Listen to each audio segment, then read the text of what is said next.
She clearly considers this an attempted rape. She believes that if it were not for the severe intoxication of Brett Kavanaugh, she would have been raped. She should not be ignored. She should not be insulted. She should be heard, but so should he. We want to go through a process. We want to make sure everything is perfect, everything is just right.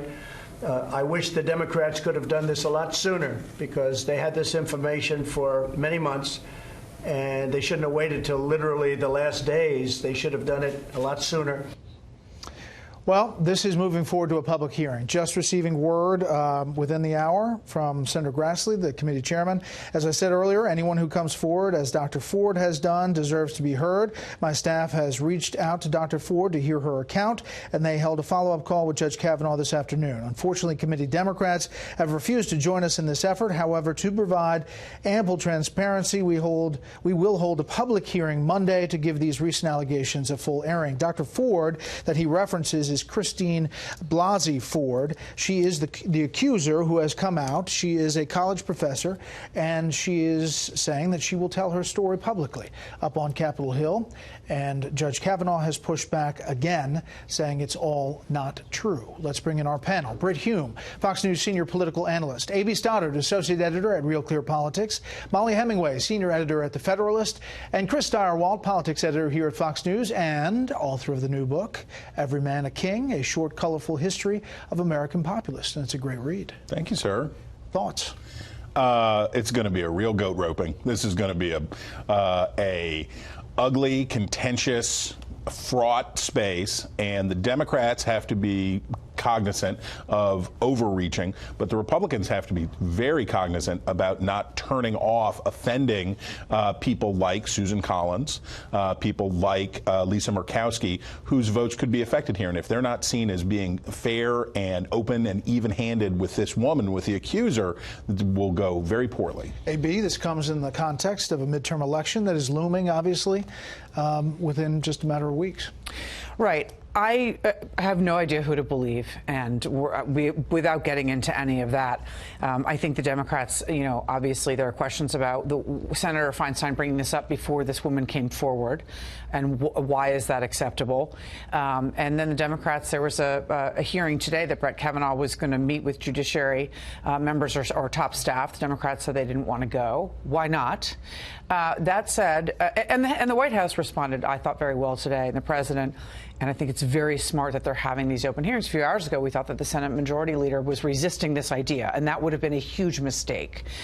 That said, there is still time for the Republicans on that committee or in leadership to mess this up. And if they do not handle, I'm going to echo what Chris said, if they do not handle this well and give this woman her due, they will face a stampede on November 6th and possibly a Democratic Senate, and it's just a mistake they don't want to make.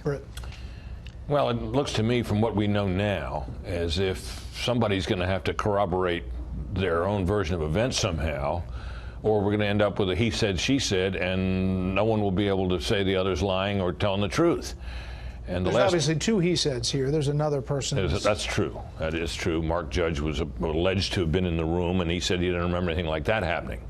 So that would be 2 against 1. Of course, he's being attacked because he's, had alcohol issues through the years. So you can imagine how ugly that'll get. But if it comes down to that, where it's, it can't be proven or disproven, the last time that happened was Anita Hill and Clarence Thomas. And it was never successfully established that she was telling the truth or that he was in denying her allegations of improper sexual advances to her. And he got confirmed. And he got confirmed, I might add, by a Senate that was 56-44 Democrat, as opposed to this one, which was narrowly Republican. But they were back in those days, Brett, as you know, I'm sure there were a lot of centrist Democrats. There aren't very many of those anymore. Yeah, nor centrist Republicans either.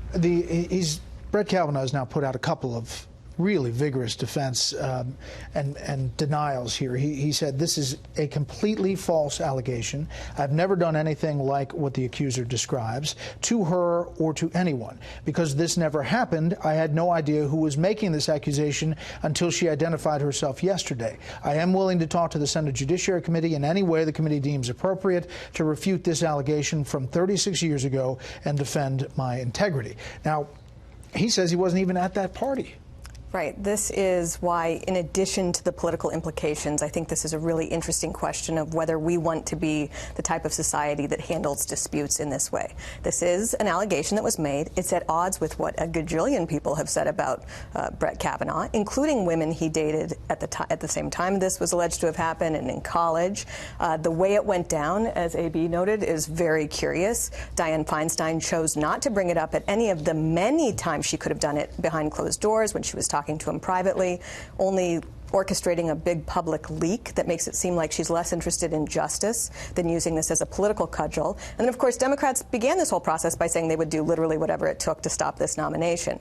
And so I think that there's an additional question about whether we think it's appropriate that an allegation that can be neither proven nor disproven should be the basis for determining who goes on the Supreme Court, or whether we should have a much higher standard for rule of law and how we handle important things like Supreme Court nominations. Here is the Senate Minority Leader, Chuck Schumer, on this woman's credibility.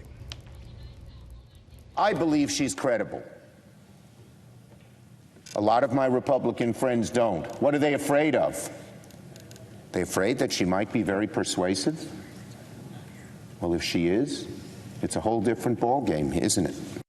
Now, Chris, I mentioned with Jonathan Turley earlier that if it goes down this road and the nomination's pulled, will Democrats start impeachment on Judge Brett Kavanaugh? Because if he's not eligible as they believe, a sexual assault perpetrator for the Supreme Court, how is he eligible for the second highest court in the land? I'm sure they would, but there's a serious consideration for Democrats politically here that I don't think they have wrapped their brains around completely.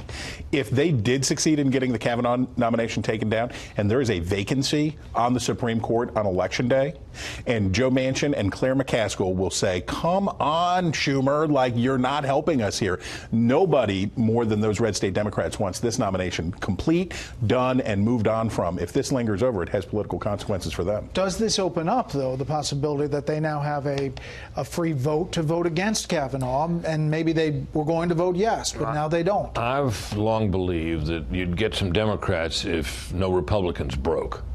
I still think that's a distinct possibility. If all the Republicans stay together and the nominee is thereby guaranteed to be confirmed, I'm sure Schumer will privately say to the wavering Democrats that are in tough re-election fights this year because of the states they're in, you go ahead and cast the vote you need to take for your purposes of your re-election. But if a Republican or two cracks, I don't think this nomination is going to be saved by Democrats. I don't think there's the slightest chance of that.